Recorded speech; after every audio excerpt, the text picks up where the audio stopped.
Video number 10, narrated by Evi Sayono, Contemporary Linguistics, an Introduction, written by William O'Grady, Michael Dobrovolsky, and Francis Katamba, published by Longman, Pearson Education, 3rd edition, printed in 1996.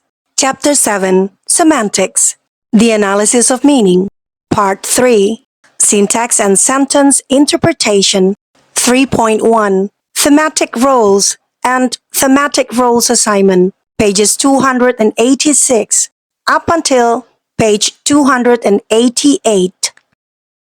What will be discussed in Video 10? Video 10 will be discussing Part 3, entitled Syntax and Sentence Interpretation. There are 3 subtopics in Part 3. 3.1, Structural Ambiguity, has been discussed in video number 9. Part 3.2, Thematic Roles. Part 3.3, The Interpretation of Pronouns. In video number 10, you will hear the explanation on Part 3.2, Thematic Roles. This video will discuss about the semantic interpretation. Thematic role is used to describe the part played by a particular entity in an event. Video number 10 will also discuss about role of a referent of noun phrase in a situation described in sentences. Where thematic roles come from and how grammar ensure that the appropriate thematic roles is associated with each noun phrase in a sentence. This will also be discussed in this video, video number 10. 3.2, Thematic Roles. Another aspect of semantic interpretation involves determining the roles that the reference of NPs, noun phrase, play in the situations described by sentences. Consider in this regard the sentence in number 18. Sentence 18. The laird sent the salmon from Inverness to Edinburgh. It would be impossible to understand this sentence if we could not identify the laird as the person who is responsible for sending something, the salmon as the thing that is sent, and so on. The term thematic role is used to describe the part played by a particular entity in an event. In most linguistic analysis, at least the thematic roles in Table 7.14 are recognized. Table 7.14, Thematic Roles. Agent, the entity that performs an action. Theme, the entity undergoing an action or a movement. Source, the starting point for a movement. Goal, the end point for a movement. Location, the place where an action occurs. The following 2 sentences provide some simple examples of these various thematic roles. Sentence number 19. 19a. The laird sent the salmon from Inverness to Edinburgh. The laird functioned as the agent. The salmon is the theme. Inverness is the source. Edinburgh is the goal. Sentence 19b. The barbarians practiced at Twickenham. The barbarians is the agent of this sentence. At Twickenham is the location. The notion of movement used in the definition of theme, source, and goal is intended to involve not only actual physical motion, but also changes in possession, as in number 20, and in identity, as in number 21. Number 20. Terry gave the keys to Mary. Terry is the agent of this sentence. The keys is the theme of this sentence. To Mary is the goal. Physical movement, giving something to someone else. Goal. The intention is to give Mary the key, changing the possession. Sentence number 21. The magician changed the ball into a rabbit. The magician is the agent of this sentence. The ball is the theme. into a rabbit is the goal of this sentence. Physical movement, changing something. Goal, the intention is to change something from a ball into a rabbit, changing the identity. Thematic role assignment. Where do thematic roles come from, and how does grammar ensure that the appropriate thematic role is associated with each NP or noun phrase in a sentence?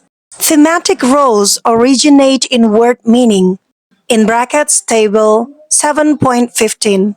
Thus, if the sentence Harry hit the ball contains an agent and a theme, it is because the verb hit has a type of meaning that implies an entity that does the hitting, in brackets, an agent, and an entity that gets hit, in brackets, a theme. Similarly, if we understand Inverness as a source and Edinburgh as a goal in sentence 19a, it is because of the difference in the meaning of the prepositions from and to that occur with these NPs or noun phrases. Table 7.15. Some words and the thematic roles implied by their meanings. Hit. Number 1. Hit is the agent and the theme. Number 2. Walk. W-A-L-K. Walk. Functions as the agent. Number 3. To. T-O. To. It functions as the goal. Number 4. From.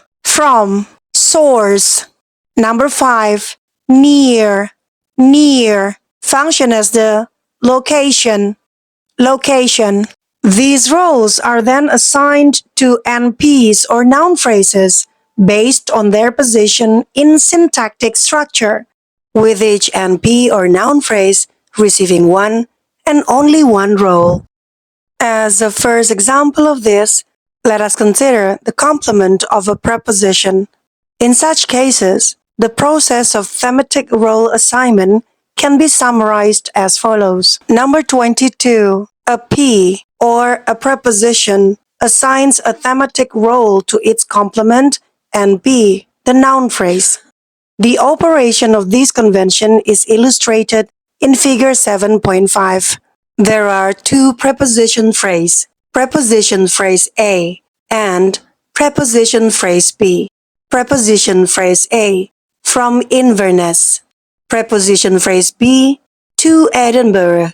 Now, let's discuss preposition phrase A. Preposition phrase A consists of P preposition and NP noun phrase. The preposition is the word from. It acts as the source, indicating starting point. Now, let's take a look at the noun phrase. The noun phrase is Inverness. The preposition from gives information that the starting point is the Inverness. Inverness is a name of a place, by the way. Now, let's take a look at preposition phrase B on the right part of your screen. Preposition phrase B consists of P preposition and NP noun phrase. The preposition is the word to, T-O, to. It serves as the goal, and the noun phrase is the word Edinburgh. The preposition to gives information of the goal. The goal is reaching Edinburgh. Matters are slightly more complicated in the case of these. V verbs. Here, we must distinguish between the theme role, which is assigned to the verb's complement, and the agent role, which is assigned to its subject, in brackets, the noun phrase or NP immediately under S, sentence. So that's figure 7.5, thematic role assignment by preposition. Figure 7.6, thematic role assignment by verbs. Sentence number 23. A V or a verb assigns a theme role, in brackets, if it has one, to its complement NP or noun phrase. A verb or a V assigns an agent role, in brackets if it has one, to its subject noun phrase. Sentence A. The campers boiled the water.